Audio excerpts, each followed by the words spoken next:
Hi, everybody. I'm Lori.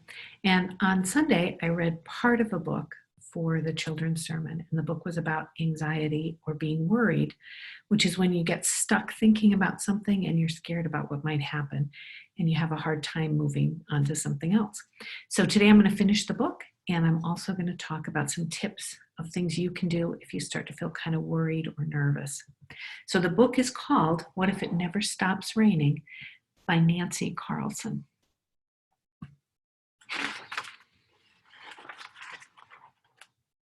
Bobby is a worrier. When it rains, Z worries about flooding. What if it never stops raining? Our house will be swept away. We will have to cling to our roof. It will be horrible, said Bobby. Honey, we've never had a flood, said Mom. But if we do, we could jump in a boat and sail down the street. We could keep sailing until we found a tropical island. You could fish and play in the sand. Boy, that sounds great, said Bobby. But then, after an hour, guess what? It stopped raining. Darn, I wanted to sail to an island, said Bobby. When it was time for school, Bobby worried when he saw a bus driver that was new behind the wheel.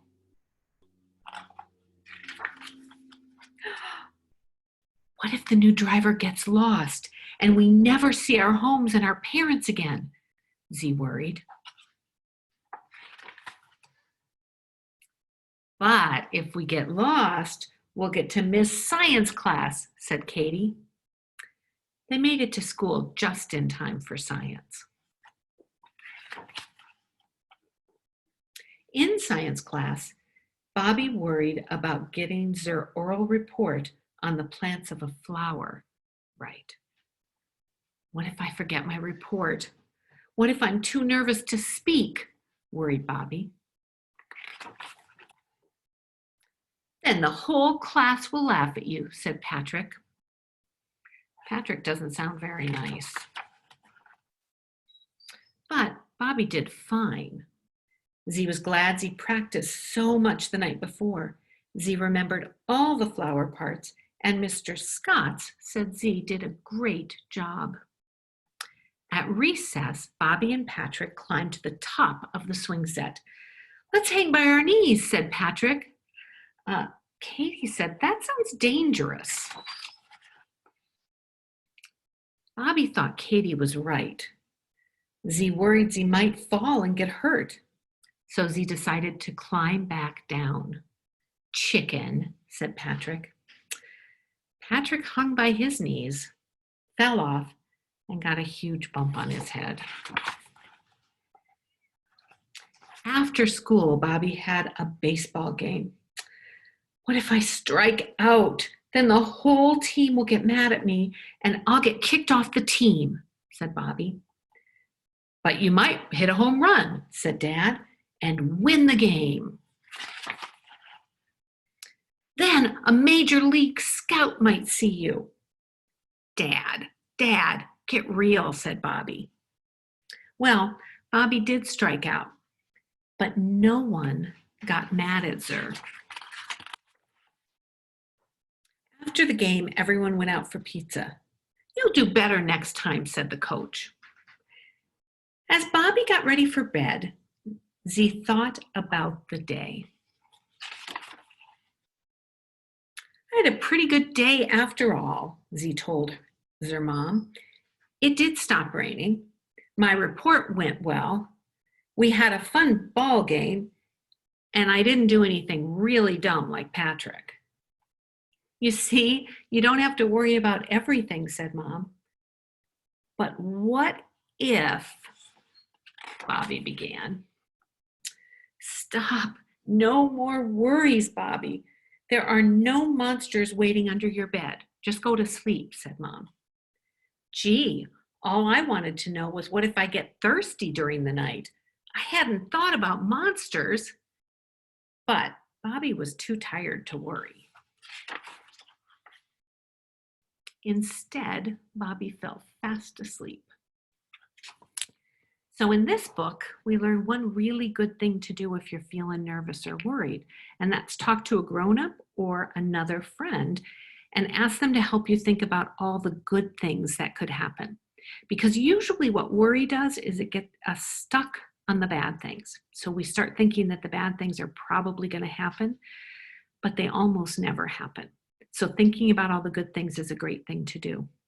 Another thing you can do if you're feeling kind of worried and you're stuck on something is take a really deep breath. And there's a special way to do that. So you would take a really deep breath in through your nose and hold it for about 5 seconds while you count to 5. Pull it all the way into your belly and then let it out your mouth. So again, you take a really deep breath in through your nose, pull it all the way into your belly. And what that means is that your belly gets big, just like a balloon does when you blow air into it. So you want to feel your belly get big, and then you let the air out of your mouth. The reason you're supposed to bring that air all the way to your belly is that that sends a signal to your brain that you're safe. If I breathe and pull air all the way into my belly, my brain learns that I'm okay and that things are safe. And then my brain tells the rest of my body that everything is okay. Another trick you can use if you're starting to feel worried about something is do something you love to do. So if you love to cook, that's a great time to cook. If you love to sing, that's a great time to just burst into song. If you like to stand on one foot, it's a really good time to stand on one foot. If you like to read, reading is good. If you like to play sports, go play some sports. So anything that makes you think about something else is a really good thing to do. Another thing you can do if you're worried that will help you feel less worried is help somebody. Do something nice for somebody else. Because what worry makes me do is think about myself. When I'm worried, I'm only thinking about things that are going on for me. But if I help somebody else, I start thinking about them, and that makes my worry feel a little better. And I'm going to show you one more kind of silly thing that you can do that will help you if you're feeling nervous. And it helps you because it makes you think about something else, and it also kind of slows you down. So one thing you can do while you're doing that deep breathing, in through your nose, into your belly, out through your mouth, is while you're breathing, touch every one of your fingers to your thumb.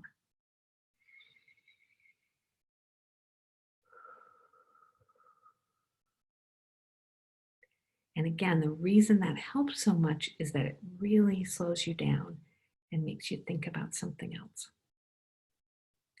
So the next time you're worried, I want you to try one of those. I also want you to think about in your own head, what do you do when you're worried? I bet you have lots of good strategies. You can always talk to a grown-up and ask them for ideas. And if you're worried about something, it's always a good idea to share that with somebody because usually they can really help you feel better. Thank you so much for listening, and I will see you again. Thanks. Bye.